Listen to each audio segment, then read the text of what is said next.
चलिए अब देखते हैं नेक्स्ट क्वेश्चन। तो इस क्वेश्चन में हमें फाइंड करना है 31st term. Find 31st term of the AP. 31st term find करने का मतलब क्या हुआ, हमें निकालना है A31 का वैल्यू क्या होगा। ठीक है, और क्या गिवन है यहाँ पे, हुज 11th टर्म इज 38। तो 11th टर्म का वैल्यू दिया हुआ that is A11 equals to 38। 11वें टर्म का वैल्यू है 38, ठीक है ना। And 16th term A16 equals to 73। अब 11th टर्म को हम कैसे लिख सकते हैं, तो ये लिखा जा सकता है A प्लस, यहाँ पे सब स्क्रिप्ट में 11 है तो D का कोएफिशिएंट हो जाएगा 1 लेस दैट इज 10। तो ये हमने लिखा A11 के प्लेस पे A plus 10D equals to 38, और A16 को लिखा जा सकता है A plus 15D and it is equals to 73। ठीक है, अब करेंगे सब्ट्रैक्ट। तो सब्ट्रैक्ट करेंगे तो उसके लिए साइन चेंज करना पड़ेगा हर एक टर्म्स का। A और A कट जाएगा यहाँ पे, 10D माइनस 15D, तो 10D minus 15D will be minus 5D, और यहाँ पे हो जाएगा आपका 73 माइनस 38। 73 माइनस 38, तो माइनस करें तो ये हो जाएगा 13 माइनस 8 5 एंड 6 माइनस 3 3, तो यहाँ पे आपको मिलेगा माइनस 35। ठीक है, सो डी का वैल्यू हो जाएगा minus 35 upon minus 5, minus will cancel out each other, 5 7 जा 35, सो डी का वैल्यू हमें मिल गया 7। ठीक है ना, डी का वैल्यू मिल गया 7 किसी एक इक्वेशन में, या तो इस इक्वेशन में या फिर इस इक्वेशन में हम डी का वैल्यू रखें तो हमें मिलेगा ए का वैल्यू। तो पुट करते हैं, तो आप चाहे तो इसे इक्वेशन 1 एज्यूम कर लें और इसे 2। ठीक है ना, तो फर्स्ट इक्वेशन से आते हैं, from equation 1, from equation 1, equation 1 से a प्लस 10d, और d का वैल्यू हमने निकाला यहाँ पे 7, तो a plus 10d equals to 38। So a plus 10d मतलब 70, 10 इंटू 7 70 हो जाएगा इक्वल्स टू 38। तो यहाँ से a का वैल्यू हो जाएगा 38 माइनस 70, सॉरी 70।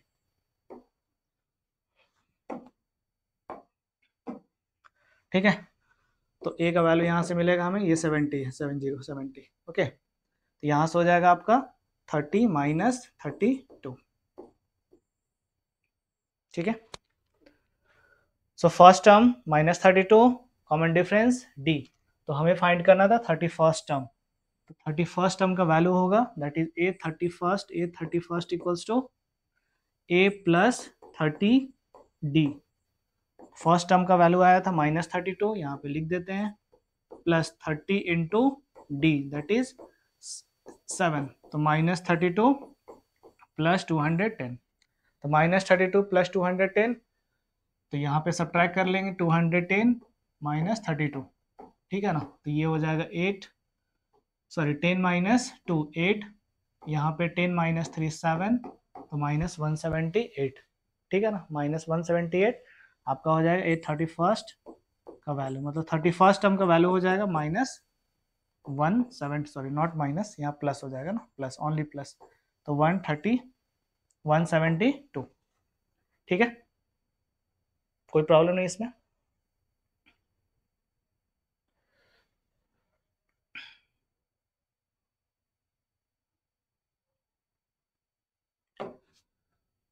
ठीक है, उसी तरह से हमने सॉल्व किया यहाँ पे।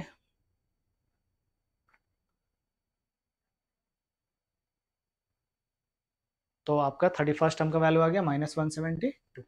ठीक है, चलिए बढ़ते हैं नेक्स्ट क्वेश्चन की तरफ। चलिए, in an AP consist of 50 terms. ठीक है ना, मतलब नंबर ऑफ टर्म्स कितने हैं 50, नंबर ऑफ टर्म्स है 50, मतलब उस एपी में टोटल 50 टर्म्स ही हैं। मतलब लास्ट टर्म क्या हो जाएगा, तो 50th टर्म, 50वां टर्म जो होगा वही लास्ट टर्म हो जाएगा, क्योंकि 85 टर्म्स है उसमें। ठीक है ना, in which third term is 12 and last term is 106। तो एक एपी में 50 ही टर्म है, मतलब first term, second term, third term, इस तरह से, और कहाँ तक, तो 50th टर्म। ये 50 नंबर नहीं है उस एपी का, वो 50 माने 50th टर्म के लिए लिखा, तो 50 टर्म उस एपी में है, तो यही जो 50वां टर्म होगा वही लास्ट टर्म हो जाएगा, ठीक है ना। तो इस क्वेश्चन के अकॉर्डिंग थर्ड टर्म, तो थर्ड टर्म को हम लोग लिखते कैसे हैं, तो थर्ड टर्म को रिप्रेजेंट किया जाता है A3 से, और A3 का वैल्यू दिया हुआ है 12, ठीक है। अब A3 का मतलब होता है A plus 2D equals to 12, A plus 2D equals to 12, इसको हमने इक्वेशन 1 एज्यूम किया। आगे क्या दिया हुआ था, लास्ट टर्म, तो लास्ट टर्म को ही क्या बोला जाता है, nth टर्म भी बोला जाता है, और इसमें कितने हैं टर्म्स 50, तो ये लास्ट टर्म का वैल्यू दिया हुआ है 106, ठीक है ना, क्योंकि 50 टर्म्स है, तो जो 50th टर्म होगा वही लास्ट टर्म हो जाएगा। सो A50 को लिखा जा सकता है plus 49D equals to 106, it is equation number 2। Equation 1 and 2 को आप सॉल्व करें, तो इसी के नीचे हमने लिख दिया फर्स्ट इक्वेशन को।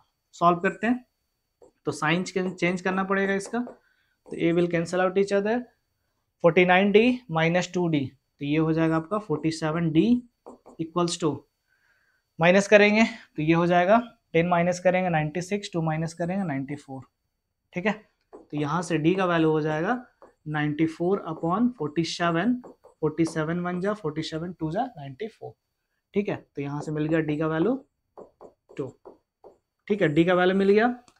अब किसी एक इक्वेशन में या तो 1 में या फिर 2 में D का वैल्यू रख दे, तो वहां से आपको A का वैल्यू मिल जाएगा। तो जब आपको A मिल गया, D मिल गया, तो कोई भी टर्म्स का वैल्यू आप फाइंड कर सकते हैं, ठीक है ना। तो यहाँ से हमने D का वैल्यू पुट किया इक्वेशन 1 में, तो A प्लस 2D, तो 2 इंटू D का वैल्यू 2, ठीक है, इक्वल्स टू 12, ठीक है। तो A plus 2 into 2 4 equals to 12, so A equals to 12 minus 4, that is 8, तो यहाँ से A का वैल्यू मिल गया 8, ठीक है ना। तो A का वैल्यू मिल गया 8, D का वैल्यू मिल गया 2, हमें निकालना था 29th term, find the 29th term, मतलब A29 का वैल्यू हमें चाहिए, A29 का वैल्यू हमें चाहिए यहाँ पे। So now A29 equals to, तो A29th टर्म को कैसे लिखा जाता है, तो A प्लस 28D, ठीक है ना। यहाँ पे अगर 29 होगा तो D का कोएफिशिएंट क्या हो जाएगा, तो जो इसका सबस्क्रिप्ट होता है उससे एक कम, जितने जो भी टर्म्स का बात कर रहे हैं 29 टर्म, तो यहाँ 28, ठीक है ना। चलिए फर्स्ट टर्म यहाँ पे हमें मिला था 8 प्लस 28 इंटू D, और D का वैल्यू हमने निकाला था यहाँ पे 2, तो यहाँ पे हो गया 2, तो 8 प्लस 56, तो ये हो जाएगा आपका 64, तो 29 टर्म का वैल्यू होगा 64, A29 इक्वल्स टू 64, ये आपका आंसर हो गया, ठीक है, हो गया। चलिए बढ़ते हैं आगे।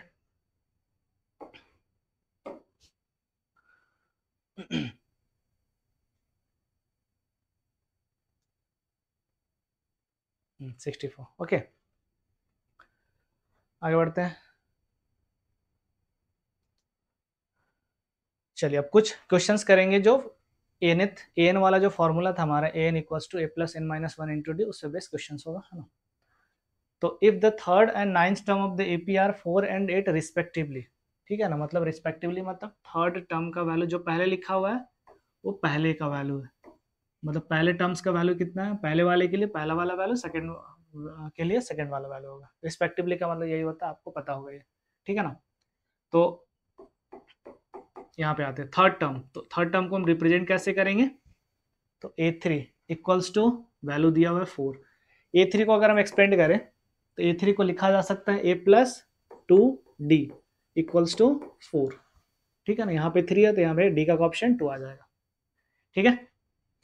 इसको हमने इक्वेशन 1 एज्यूम किया। आगे क्या दिया हुआ था, नाइन्थ टर्म, तो नाउ A9, तो नाइन्थ टर्म का वैल्यू दिया हुआ था -8, नाइन्थ टर्म का वैल्यू यहाँ पे दिया हुआ है -8, नाइन्थ टर्म को लिख सकते हैं A plus 8D equals to -8, तो यहाँ से ये आपका मिल गया सेकेंड इक्वेशन।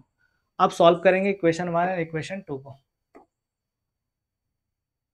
तो सॉल्विंग इक्वेशन 1 and 2, 1 and 2, तो 1 and 2 को अगर हम सॉल्व करें यहाँ पे, देन वी विल गेट तो लिख देते हैं एक बार a plus 8d, second equation को हमने पहले लिख दिया, उसके नीचे फर्स्ट इक्वेशन को लिख देते हैं a plus 2d equals to 4। It is just like linear equation in two variable.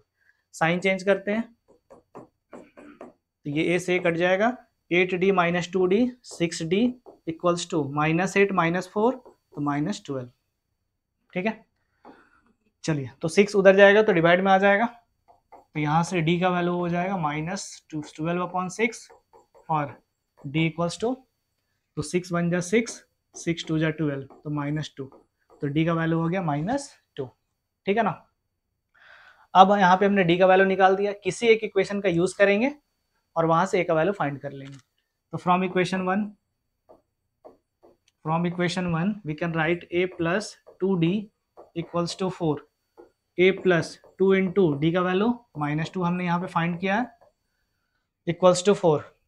Solve करते हैं तो a प्लस 2 इंटू -2 तो -4 इक्वल्स टू 4, तो a का वैल्यू हो जाएगा -4 उधर जाएगा तो +4, तो 4 + 4 8, we got a equals to 8।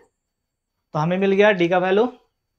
ठीक है ना, और हमने फाइंड कर लिया यहाँ पे किसका वैल्यू, a का वैल्यू, d का वैल्यू निकाल लिया। अब क्वेश्चन क्या आता है यहाँ पे देखते हैं एक बार, which term of this AP is 0, इस AP का कौन सा टर्म का वैल्यू 0 होगा। तो हमने एज्यूम कर लिया यहाँ पे nth टर्म का वैल्यू होगा 0, तो यहाँ पे लिख लेते लेट nth टर्म, अब कौन सा टर्म होगा नहीं पता हमें, तो nth टर्म बी 0। तो ये जो हमने सेंटेंस लिखा है nth टर्म, तो nth टर्म के लिए हम लोग सिंबल यूज करते हैं ये an, और इसका वैल्यू हमने क्या एज्यूम किया, 0। तो nth term equals to 0, nth term का मतलब होता है a plus n minus 1 into D, और RHS में आपका है 0। हमने a का वैल्यू पहले ही फाइंड कर लिया है, d का वैल्यू हमने ऑलरेडी यहाँ पे निकाल के रखा हुआ है, पुट कर देते हैं यहाँ पे वापस से। तो first term 8 plus n minus 1 into D, और d का वैल्यू -2 इक्वल्स टू 0। अब इसको सॉल्व करेंगे और n का वैल्यू निकाल देंगे। ठीक है ना, तो -8 उधर शिफ्ट कर देते हैं, तो यहाँ पे LHS में आपका होगा n minus 1 into 2 -2 equals to -8, -2 जब उधर शिफ्ट करेंगे तो डिवाइड में आ जाएगा। ठीक है ना, तो n minus 1 equals to -8 divided by -2, तो n minus 1 equals to 4, minus will cancel out each other, 2 1 जा 2, 2 4 जा 8, तो यहाँ से n का वैल्यू में हो जाएगा आपका 4, -1 उधर जाएगा तो +1, तो 4 + 1 5। तो इसका मतलब यही हुआ फिफ्थ टर्म का वैल्यू कितना होगा, 0 होगा। इस AP का अगर फिफ्थ टर्म का वैल्यू निकाले तो उसका वैल्यू आएगा 0। आप चेक भी कर सकते हैं, ऐसे चेक करके यहाँ दिखाना नहीं है, but for our understanding only, अपने समझ के लिए बस इसे आप चेक कर सकते हैं। फिफ्थ टर्म तो निकालते हैं फिफ्थ टर्म, तो फिफ्थ टर्म मतलब A5 equals to a plus 4d। First term का वैल्यू हमने निकाला था 8 plus 4 into D that is -2, तो ये हो जाएगा 8 माइनस 8 दैट इज 0। तो हमने बस ये चेक कर लिया, वेरीफाई कर लिया, आंसर आपका यहीं पे हो गया। तो फिफ्थ टर्म का वैल्यू क्या होगा, 0 होगा। ओके,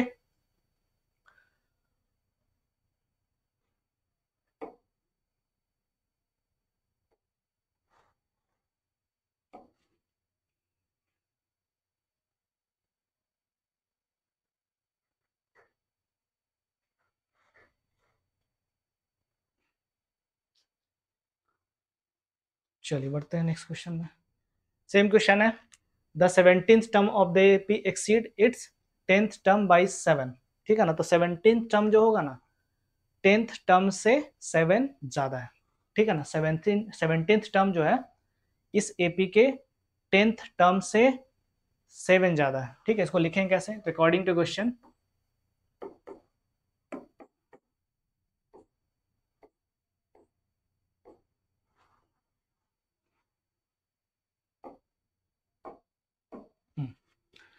ठीक है ना, तो according to question 17th term that is A17। ठीक है, क्या है, तो 10 एक्सीड करना मतलब ग्रेटर होगा, तो 10 ग्रेटर है, सॉरी 7 ग्रेटर है, 7 ज्यादा है, किससे ज्यादा, तो 10th टर्म से। ठीक है ना, मतलब 17th टर्म 10th टर्म से 7 मोर है, या एक्सीड करता है 10th टर्म को, कितना एक्सीड करता है, 7 एक्सीड करता है। कौन एक्सीड करता है, तो 17th टर्म 10th टर्म से 7 मोर है, सिंपली ये समझिए, ऐसे समझिए। ठीक है, A17 को कैसे लिखेंगे, तो A plus 16D equals to A10 को कैसे लिखेंगे, तो A plus 9D plus 7। Solve करते हैं, A इधर शिफ्ट करें तो A माइनस ए, और 9D को भी इधर शिफ्ट करें हम लोग तो 16D, ये तो पहले से था इधर, और 9D जब इधर आएगा तो माइनस 9D हो जाएगा, प्लस 9D इधर आएगा तो माइनस 9D, और आपका RHS में हो गया 7। Plus A minus A will cancel out each other, 16 minus 9, तो ये हो जाएगा आपका 7D इक्वल्स टू 7। इसे अगर हम सॉल्व करें तो D का वैल्यू हो जाएगा 7/7 इक्वल्स टू 1। तो यहाँ से कॉमन डिफरेंस का वैल्यू आ जाएगा 1। आपको वही निकालना था, फाइंड द कॉमन डिफरेंस। ठीक है, इजी है। चलिए moving to the next question.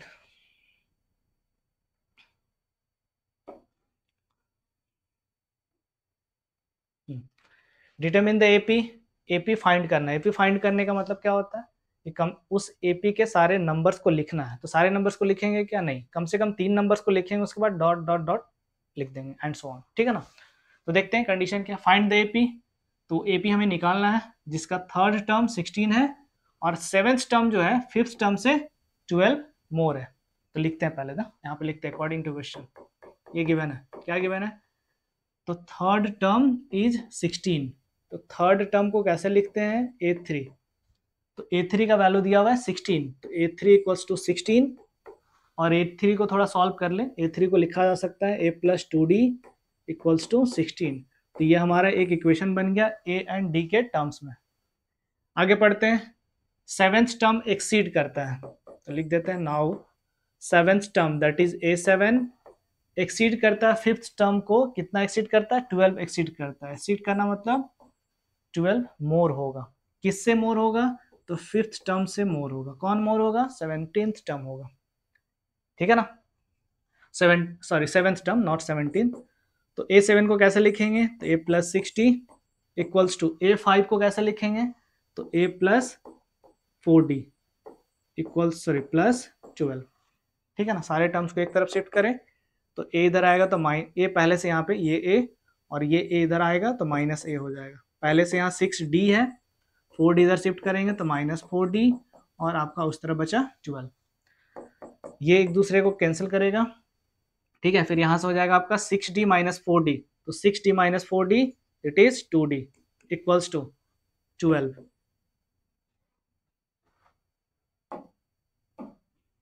ठीक है, इक्वल्स टू 12। तो यहाँ से अगर हम D का वैल्यू फाइंड करें तो 12/2, सो D इक्वल्स टू 6। तो D का वैल्यू मिल गया। ठीक है ना, तो यहाँ से हमें मिला D का वैल्यू। किसको सॉल्व किया हमने, ये जो कंडीशन सेकंड कंडीशन दिया हुआ था उसको सॉल्व किया, उसको सिंप्लीफाई किया, तो वहाँ से हमें D का वैल्यू मिल गया 6।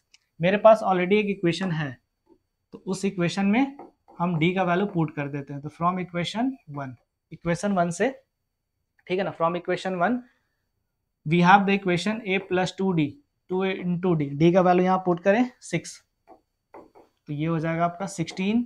सो A plus 2 into 6 12 equals to 16। So A equals to 12, जब उधर शिफ्ट करेंगे उस साइड शिफ्ट करेंगे तो 16 माइनस 12 होगा, और यहाँ पे सॉल्व करें अगर इसे सिंप्लीफाई करें तो 12 minus 16 minus 12 we will get 4। तो we got value of D, we got the value of 4। तो हमने 4 का वैल्यू यहाँ फाइंड कर लिया, D का वैल्यू फाइंड कर लिया। निकालना क्या था, डिटरमिन द AP। तो AP कैसे लिखते हैं हम लोग, A first term A, second term A plus D, third term A plus 2D and so on, इस तरह से AP लिख देते हैं। ठीक है ना, या फिर किसी भी टर्म, अगर आपका फर्स्ट टर्म पता है तो नेक्स्ट टर्म के लिए फर्स्ट टर्म में कॉमन डिफरेंस को जोड़ देना होता है। तो first term 4 A plus D, तो 4 प्लस 6, D आपका 6 था, तो 4 प्लस 6 10, और नेक्स्ट टर्म के लिए क्या करेंगे, सेकेंड टर्म में D ऐड करेंगे, तो 10 plus 16, sorry 10 plus 6 16, 16 plus D that is 6, तो ये हो जाएगा 22 एंड सो ऑन। बस यही आपका AP हो गया। ठीक है ना, चलिए moving to the next question.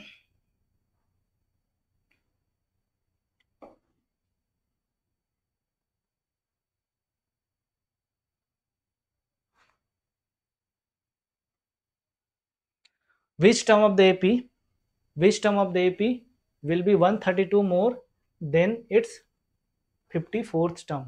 इस AP का कौन सा टर्म 132 ज्यादा होगा, किससे ज्यादा होगा, तो 54th टर्म से ज्यादा होगा। कौन सा टर्म इसके 54th टर्म से 132 मोर होगा? कौन सा टर्म? तो हमने पहले ही बोला था जब भी इस टाइप का क्वेश्चन है कौन सा टर्म, विच टर्म, तो आपको एज्यूम कर लेना है nth टर्म, और कंडीशन जो वही कंडीशन अप्लाई कर देना है nth टर्म के लिए। तो हमने यहाँ पे एज्यूम किया let nth term be 132 more than it's 54th term. ठीक है, तो हमने एज्यूम कर लिया nth टर्म। कौन सा टर्म अभी पता नहीं है, कंडीशन अप्लाई करेंगे, सॉल्व करेंगे, इनका वैल्यू फाइंड कर लेंगे, ठीक है ना। बट हमने एज्यूम किया nth टर्म। तो यहाँ पे एक हमने वर्ड यूज किया nth टर्म। तो nth टर्म का मतलब होता है an। तो an 132 मोर होगा, मोर मतलब प्लस करना हमें, किससे मोर होगा? तो इसके 54th टर्म से। तो 54th टर्म को लिखेंगे कैसे? तो 54th टर्म को लिखेंगे a54, ठीक है ना। सॉल्व करते हैं। an को कैसे लिखा जाएगा? तो a plus N minus one into d equals to a54। So a54 को लिख सकते हैं a प्लस 53 d और प्लस 132, ठीक है।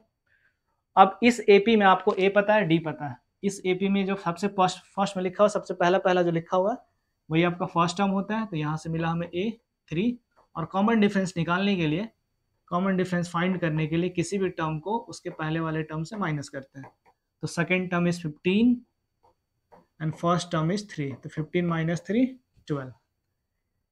ओके, तो यहाँ से हमें फर्स्ट टर्म, एक काम करते हैं इसको थोड़ा सिंप्लीफाई कर लेते हैं ना, ए और डी वाले टर्म्स को इधर शिफ्ट कर देते हैं। तो ए और ये ए इधर आएगा तो माइनस ए हो जाएगा, ठीक है, plus N minus one into d, ठीक है। डी का वैल्यू हमने यहाँ पे निकाल रखा है 12, और ये minus 53 into d equals to 132। A will cancel out each other. Solve करें तो एन माइनस वन इंटू 12, और यहाँ पे डी का वैल्यू पुट कर देने से ठीक होगा, चलिए कोई बात नहीं। माइनस 53 इंटू 12 इक्वल्स टू 132, ठीक है। सॉल्व करते हैं। आप इसका कैलकुलेशन जैसे भी करें वो आप पे डिपेंड करता है, ठीक है ना। तो एक काम करते हैं, यहाँ पे n माइनस वन इंटू 12, ये पूरा टर्म्स नेगेटिव है, उस तरफ शिफ्ट करें तो वो पॉजिटिव बन जाएगा। इसको ऐसे शिफ्ट नहीं करना चाहिए था, क्योंकि इसके साथ सॉल्व हो जाता है, ये वैल्यू दिया हुआ था इसलिए, कोई बात नहीं। तो 132, ठीक है, 132, और यहाँ पे हो जाएगा प्लस 53 इंटू 12, ठीक है। n minus one into 12 equals to 132। 132 को लिखा जा सकता है 12 इंटू 11, ठीक है ना। 132 को फैक्टराइज करेंगे, then you will get 12 into 11, ठीक है। आप कैलकुलेशन जैसे भी करें, जितना सिंप्लीफाई कर सकते हैं आप कर सकते हैं, यूज करें यहाँ पे, है ना। So n minus one into 12 equals to, यहाँ पे 12 कॉमन आएगा ना, इन दोनों टर्म्स में देखें 12 कॉमन होगा, तो कॉमन लेने के बाद जो बचेगा वो होगा 53 प्लस, अच्छा इधर वाले को हम पहले लिख देते हैं, 53 और प्लस 11, ठीक है ना। 12 will cancel out each other, क्योंकि यहाँ पे 12 जब उधर शिफ्ट करेंगे तो डिवाइड में आ जाएगा वो। तो n minus one equals to 53 plus 11, तो 53 प्लस 11 हो जाता है 64, ठीक है। तो यहाँ पे सॉल्व करने से n का वैल्यू मिल गया, माइनस वन उधर जाएगा, प्लस वन हो जाएगा, 64 प्लस वन 65। तो नंबर ऑफ टर्म्स कितने हो गए, मतलब n का वैल्यू 65 आ गया ना। तो यहाँ पे n क्या था, हमने अज्यूम किया था nth टर्म, तो n का वैल्यू आया 65। तो 65th टर्म जो होगा इस AP का, वो 132 ज्यादा होगा किससे, इसके 54th टर्म से, ठीक है। तो यहाँ पे लिख सकते हैं आप, लास्ट में लैंग्वेज यूज कर सकते हैं, 65th term will be 132 more than it's 54th term. Okay, चलिए moving to the next question.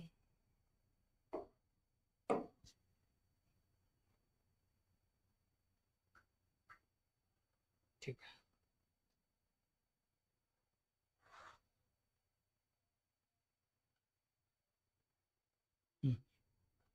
देखिए, how many 3 digits number are divisible by 7। 3 digits के कितने ऐसे नंबर होते हैं जो 7 से डिवाइड होंगे, ठीक है ना। 3 डिजिट्स के कितने नंबर हैं जो 7 से डिवाइड होते हैं, ठीक है। तो कैसे निकालेंगे, तो इसमें AP का यूज करके आप फाइंड कर सकते हैं। तो सबसे फर्स्ट डिजिट जो 3 डिजिट का होता है, सबसे पहला नंबर जो 3 डिजिट का होता है वो होता है 100, ठीक है ना। तो 100 is the first number which is made up of 3 digits, या smallest number which is made up of 3 digits.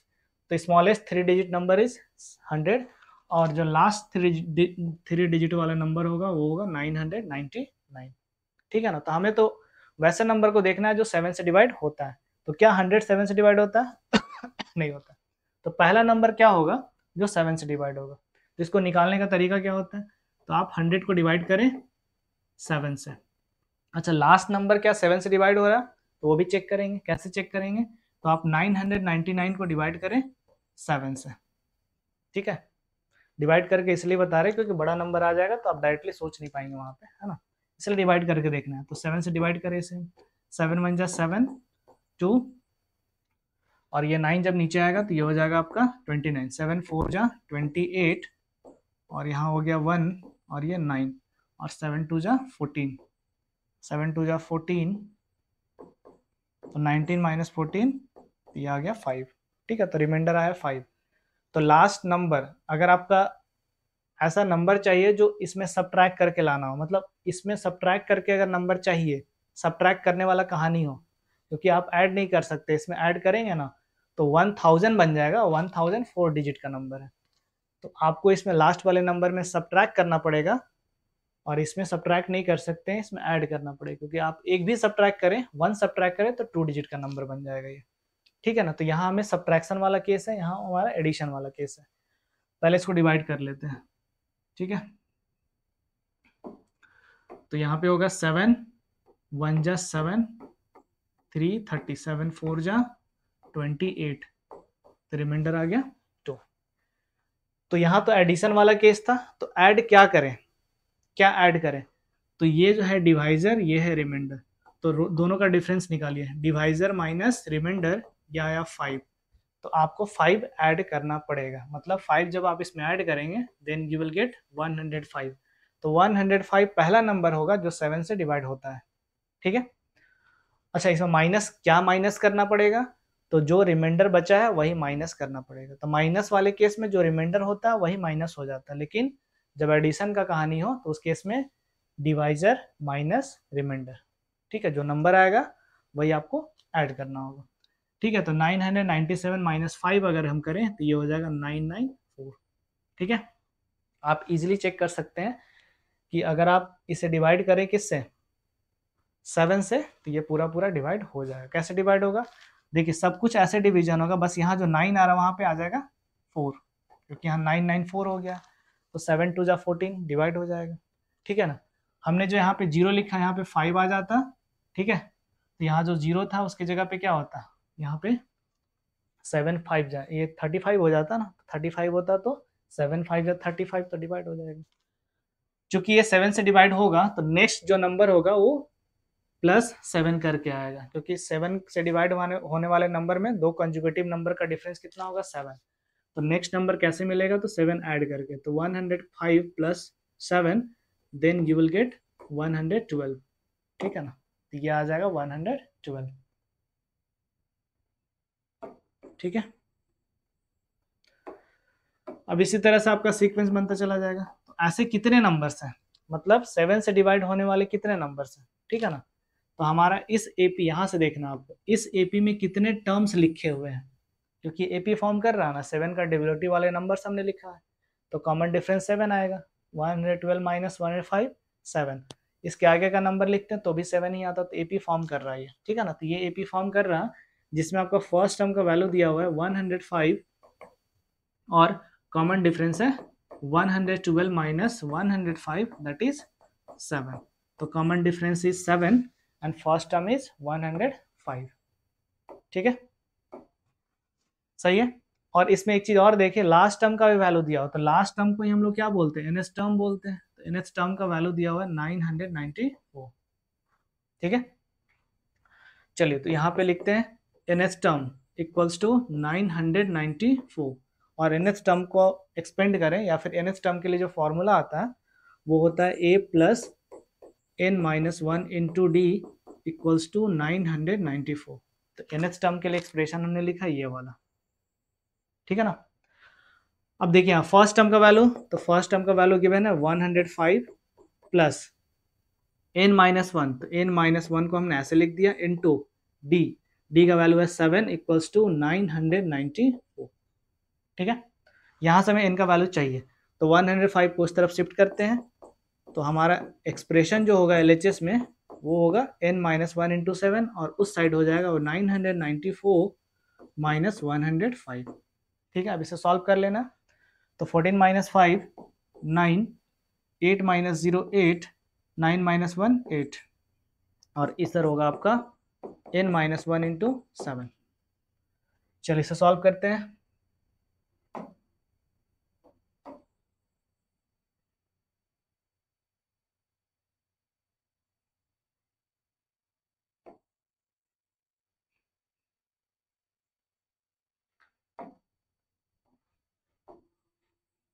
ठीक है, तो यहां से मिलेगा n minus one equals to 889 upon 7, so n minus one equals to 8 one जा 8, ठीक है, सॉरी 7 वन जा 7, 18 हो गया, 7 टू जा 14, 7 टू जा 14, एक मिनट, 7 टू जा 14, ठीक है ना, 7 वन जा 7, 7 टू जा 14, यहाँ पे 4 बचा, 7 7 जा 49, ठीक है। माइनस वन उधर जाएगा तो प्लस वन हो जाएगा, तो इनका वैल्यू हो गया 128, 127 प्लस वन 128, ठीक है ना। तो क्वेश्चन क्या था यहाँ पे, how many three digit number है डिविजिबल बाय 7, तो एन का वैल्यू कितना है 128, 128 का मतलब ऐसे ऐसे कितने नंबर्स लिखे हुए हैं, 128 नंबर्स लिखे हुए हैं, तो there are 128 numbers, there are 128 three digits number which are divisible by 7, ठीक है। चलिए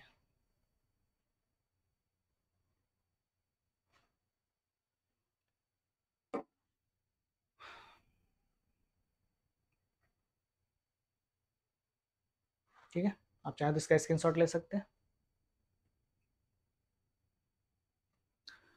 ठीक है। How many multiples of 4 lie between 10 and 250, ठीक है। मल्टीपल ऑफ 4 मतलब 4 का टेबल ऐसे समझिए आप, 4 वन जा 4, लेकिन ये आपको क्या करना है 10 और 250 के बीच का देखना है, तो अगर हम 8 लें तो 10 से लेस हो गया, उसको कंसीडर नहीं करेंगे। 4 3 जा 12, हाँ 12 कंसीडर होगा, 4 4 जा 16, 16 कंसीडर करेंगे, ठीक है ना। तो मल्टीपल ऑफ 4 जब हम बोलते हैं तो मल्टीपल ऑफ 4 क्या हो जाएगा, तो देखिए मल्टीपल ऑफ 4 को ऐसे हम लिख सकते हैं, मल्टीपल ऑफ 4 जो होता है ये होता है 4,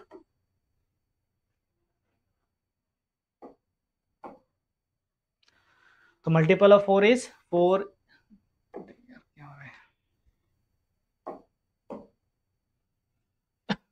तो मल्टीपल ऑफ 4 इज 4 8, तो 4 8 तो कंसीडर नहीं करेंगे, बिकॉज हमें क्या चाहिए 10 और 250 के बीच का नंबर चाहिए, ठीक है ना। तो 4 8 कंसीडर नहीं करेंगे, फिर क्या लेंगे, तो 12 से स्टार्ट करेंगे, तो इस एपी का या इस ग्रुप ऑफ नंबर्स का जो पहला मल्टीपल होगा इस कंडीशन के अकॉर्डिंग, इस कंडीशन के अकॉर्डिंग पहला नंबर हुआ 12, सेकेंड नंबर होगा 16, तो ये आपका सेकेंड टर्म हो गया, इस तरह से थर्ड टर्म आपका हो जाएगा 20, ठीक है ना। बढ़ते जाएंगे बढ़ते जाएंगे, तो एक तरह से आपको क्या बोल रहा था 250 ना, ऐसे तो आप सोच लिए, ऐसे सोचना नहीं है आपको, ऐसे निकालना नहीं, बस समझाने के लिए बताया गया है ना, ठीक है ना, बट ऐसे करना नहीं है आपको। तो लास्ट जो नंबर होगा, पहला नंबर, फर्स्ट नंबर तो हमने देख लिया, फर्स्ट नंबर क्या होगा हमारा, तो फर्स्ट नंबर होगा 12, सेकेंड नंबर होगा 16, 248 कैसे आया होगा, तो आपका जो लास्ट नंबर यहाँ पे दिया हुआ, लास्ट नंबर है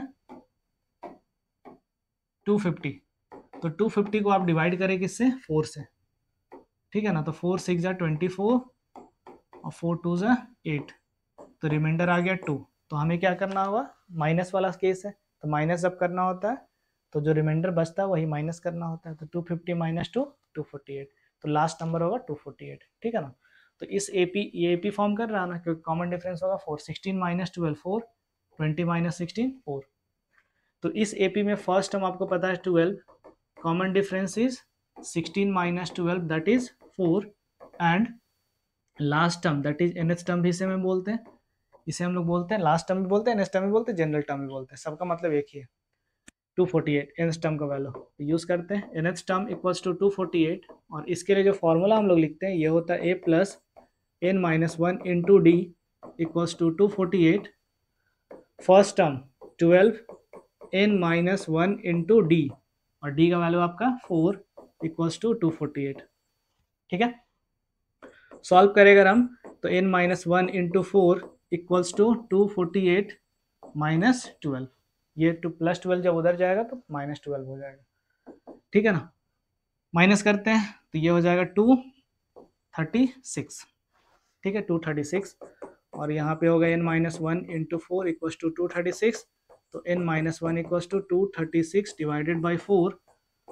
ठीक है, 4 5 जा 20, 4 9 जा 36, तो n इक्वल्स टू हो जाएगा, माइनस वन उधर जाएगा, प्लस वन होगा, 59 प्लस वन 60, तो n का वैल्यू आ गया 60।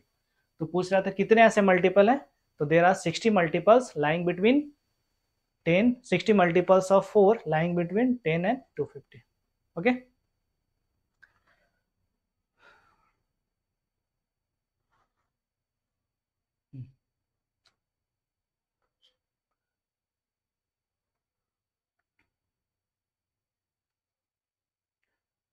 Find the 20th term from the last term of the AP.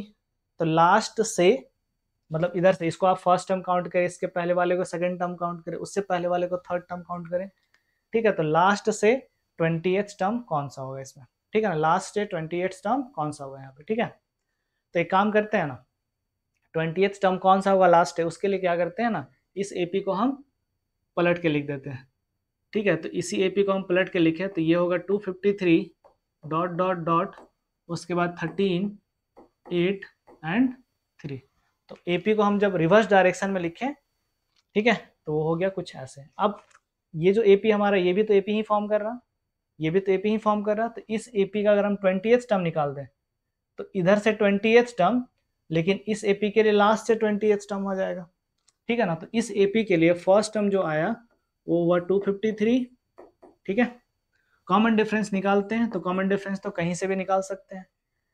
तो 8 माइनस 13 अगर हम करें, 8 माइनस 13, तो ये हो जाएगा आपका -5, तो डी आ गया -5। थोड़ा यहाँ पे मिस्टेक होता है, ध्यान रखना है। यहाँ पे अगर आप कॉमन डिफरेंस निकाले तो 5 आएगा, लेकिन रिवर्स करके उल्टा करके कॉमन डिफरेंस निकाले तो साइन चेंज हो जाएगा, -5। ठीक है ना, तो फर्स्ट टर्म मिला, कॉमन डिफरेंस मिला, हमें निकालना था 20th टर्म, 8/20। तो इस एपी का 20th टर्म निकाले, तो एक्चुअली हम लास्ट टर्म से ना, लास्ट से 20th टर्म निकाल रहे हैं। तो ए 20 का वैल्यू होता है a प्लस 19d। तो फर्स्ट टर्म इस एपी को देखना, उधर नहीं देखना, तो 253 first term plus 19 into D, that is -5। तो 253 19 -5, तो 19 -5 होगा आपका -95। Okay, -95।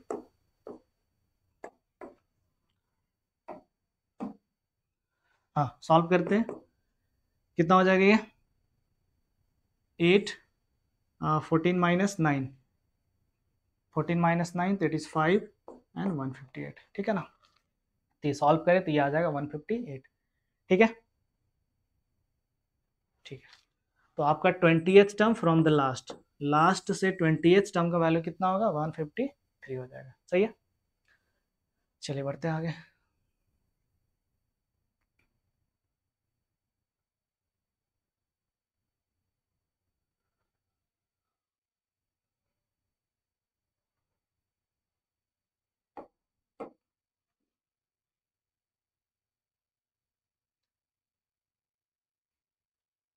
Next question, the sum of fourth and eighth term of an AP is, the sum of fourth and eighth term of an AP is 24 and the sum of sixth and eighth term is 44. Find the first three terms of the AP. First three terms मतलब A first term हुआ, second term को A2 लिखते हैं, A2 का मतलब होता है A plus D, third term का वैल्यू होता है, थर्ड टर्म को रिप्रेजेंट करते हैं A3 से, और ये क्या होता है A प्लस 2D। चलिए बेसिक सा क्वेश्चन है, देखते हैं यहाँ पे। तो sum of fourth and eighth term 24, तो according to question A4 fourth term हुआ और A8 एट्थ टर्म हुआ, इन दोनों का सम आया 24। ठीक है ना, तो fourth term plus eighth term equals to 24। तो फोर्थ टर्म को हम लिखते कैसे हैं, तो ये लिखा जाता है ए प्लस 3d। एट्थ टर्म को लिखते कैसे हैं, तो ये लिखते हैं हम लोग ए प्लस 7d, ठीक है ना। तो फोर्थ टर्म को हमने लिखा ए प्लस 3d, एट्थ टर्म को लिखा ए प्लस 7d और इक्वल्स टू 24। सॉल्व करें तो a plus a 2a, 3d plus 7d 10d equals to 24। यहाँ से अगर हम 2 कॉमन ले लें, यहाँ से अगर हम 2 कॉमन लें तो क्या हो जाएगा a plus 5d equals to 24। आप डायरेक्टली भी कट कर सकते हैं, 2 उधर जाएगा डिवाइड में आ जाएगा तो 2 1 2 और ये 12 टाइम्स में डिवाइड हो जाएगा। So a plus 5d equals to 12, ये हमारा मिला फर्स्ट इक्वेशन। तो ऐसा ही एक दूसरा इक्वेशन भी मिल जाएगा, सेकंड कंडीशन अप्लाई करेंगे तो लीनियर इक्वेशन मिलेगा a एंड d के टर्म्स में, ठीक है। फिर उसे हम सॉल्व कर लेंगे, उसके बाद लिखते हैं नाउ, ठीक है। तो आपका मिला 6 term that is a6 plus 10th term a10 equals to 44, ठीक है। यही हमारा सेकंड कंडीशन था। सम of 6th and 10th term कितना था, 44। तो सम का मतलब एडिशन, कौन कौन सा टर्म्स लेना था हमें, 6 टर्म एंड 10th टर्म, ठीक है। सॉल्व करते हैं। 6 टर्म को लिखेंगे कैसे, तो a plus 5d। 10th term को लिखेंगे कैसे, तो a plus 9d equals to 44। a plus a 2a, 5d plus 9d, 5 plus 9 14, d equals to 44। Again यहाँ से 2 कॉमन लेंगे, तो 2 कॉमन लेंगे और उधर जाएगा तो डिवाइड हो जाएगा। तो सॉल्व करें अगर हम लोग तो यहाँ पे हो जाएगा a plus 7d equals to 22।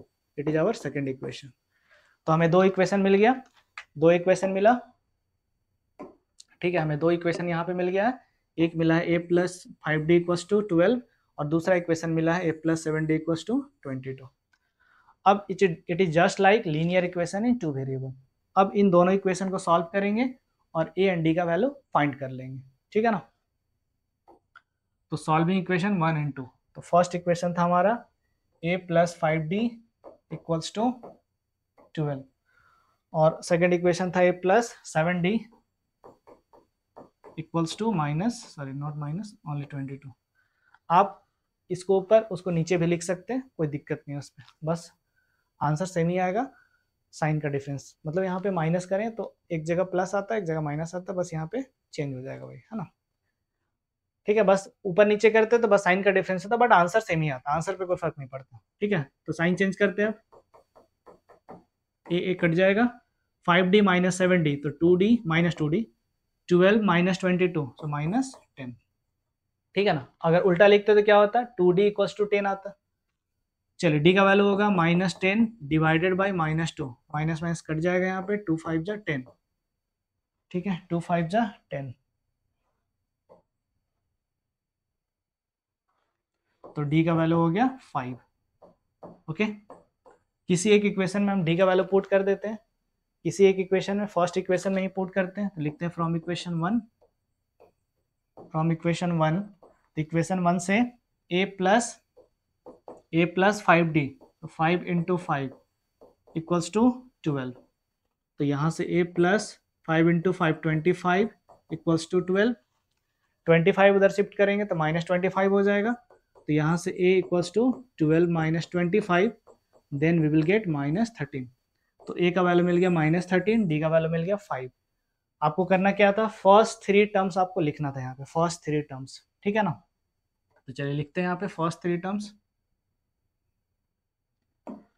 तो फर्स्ट टर्म a, इसका वैल्यू हम लोग फाइंड कर लिया डायरेक्टली, यहाँ लिख देते हैं माइनस 13।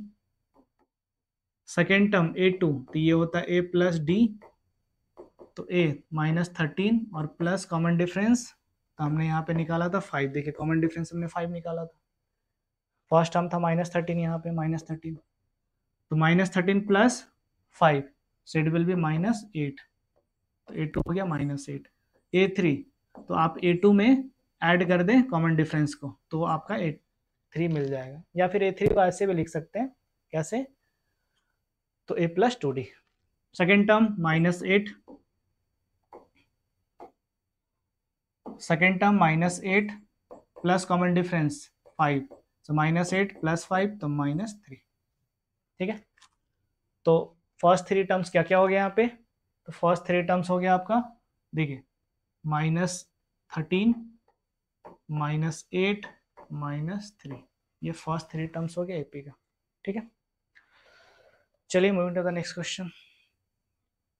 आप चाहे तो इसका स्क्रीनशॉट ले सकते हैं, बेटर होगा लिखते ही जाए, है ना।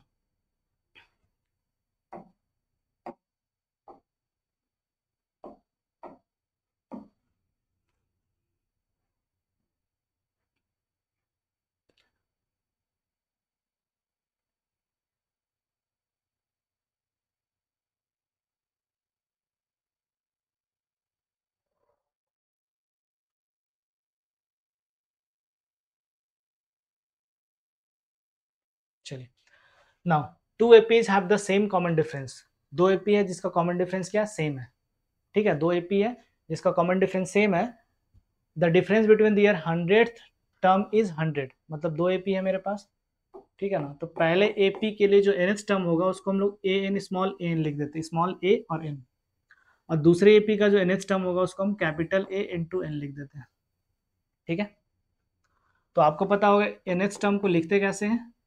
ठीक है ना, तो a plus N minus one into d. ठीक है, और दूसरे एपी के लिए जो nth टर्म होगा वो क्या होगा, तो ये होगा आपका capital A plus N minus one into, common difference तो सेम ही बोला था, तो अगर हम यहाँ पे डी लिख रहे हैं तो यहाँ पे डी लिखेंगे, तो nth टर्म आप ऐसे लिख सकते हैं, दो अलग अलग एपी है तो।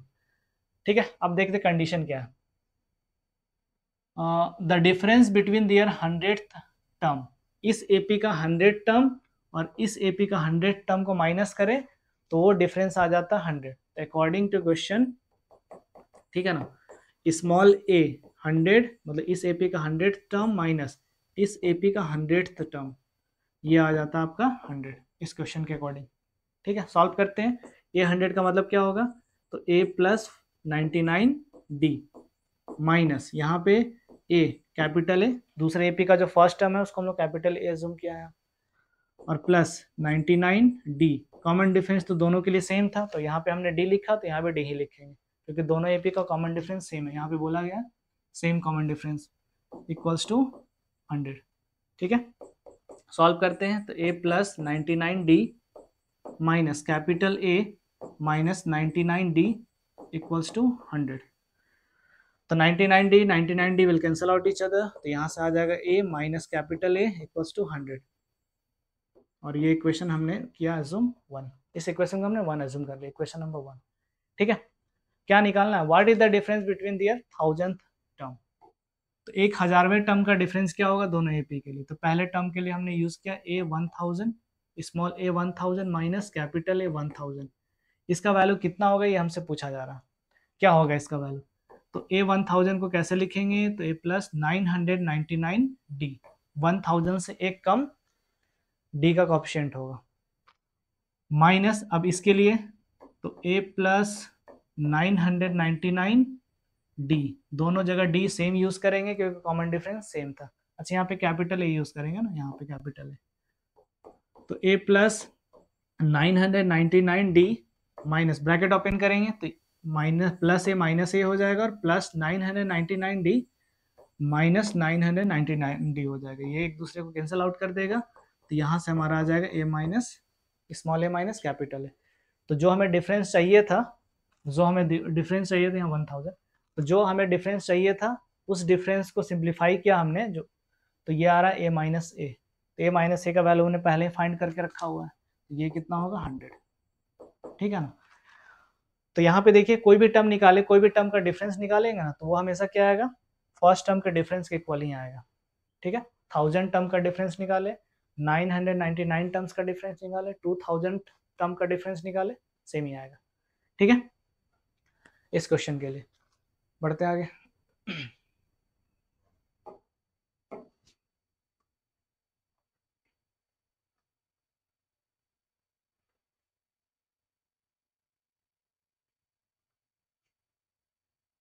Now, for what value of n are the nth term of the two APs, this and this are equal। यहाँ पे दो AP दिया हुआ है, एक AP में ये टर्म्स लिखे हुए हैं और दूसरे एपी की ये टर्म्स है, ठीक है। तो एन का वैल्यू क्या लिया जाए कि दोनों का nth टर्म बराबर हो जाए, मतलब एन के किस वैल्यू के लिए, एन का किस वैल्यू मतलब दोनों एपी का कौन सा टर्म इक्वल होगा, ठीक है ना, दोनों एपी का कौन सा टर्म्स इक्वल होगा। तो हमें नहीं पता कौन सा टर्म इक्वल होगा, तो हमने मान लिया लेट, ठीक है ना, nth term of this AP equals to nth term of this AP, और दोनों का nth टर्म को हमने कैपिटल ए और स्मॉल ए यूज कर दिया, पहले एपी के लिए स्मॉल एन nth टर्म के लिए और दूसरे एपी के लिए कैपिटल एन यूज कर दिया, ठीक है। तो nth टर्म को लिखते कैसे हैं, अब दोनों को इक्वल कर दिया हमने, मैंने पहले इक्वल कर दिया, अब देखते हैं इनका वैल्यू क्या आएगा, अगर इक्वल होगा तो इनका वैल्यू क्या होगा, है ना। तो a plus small a n minus one into small d equals to capital A plus n minus one into capital D.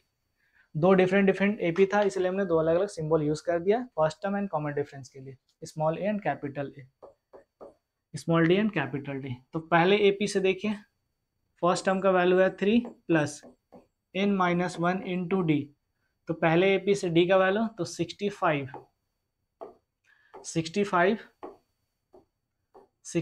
Minus second term minus first term, 65 minus 63, तो ये आ जाएगा आपका 2, यहाँ पे हो गया 2 इक्वल्स टू कैपिटल है second AP से फर्स्ट टर्म 3 और कॉमन डिफरेंस, तो 10 माइनस 3 ये हो जाएगा कैपिटल डी का वैल्यू 7, ठीक है ना। सेकेंड टर्म को पहले वाले टर्म से माइनस करेंगे तो कॉमन डिफरेंस आ जाएगा, तो a plus N minus one into common difference 7।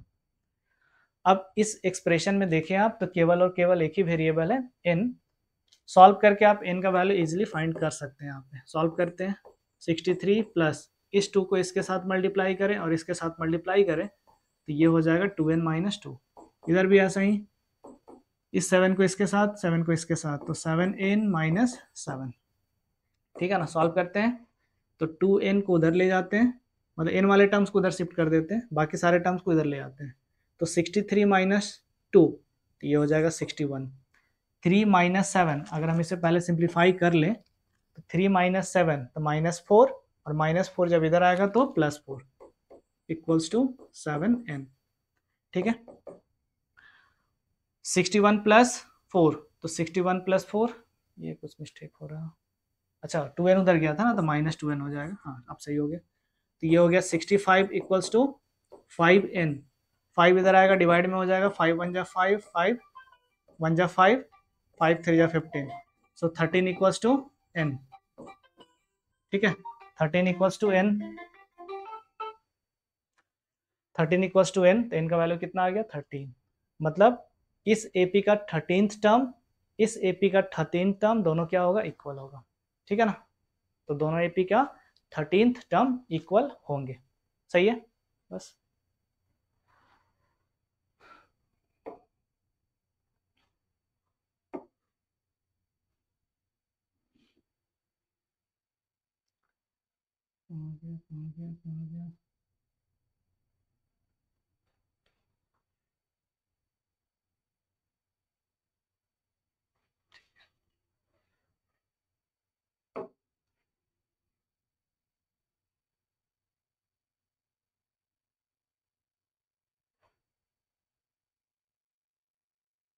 ठीक है, तो दोनों एपी का क्या होगा 13 टर्म इक्वल होगा, आप वेरीफाई भी कर सकते हैं, इसका 13 टर्म फाइंड कीजिए, इसका 13 टर्म फाइंड कीजिए, दोनों का वैल्यू सेम ही आएगा, ठीक है ना।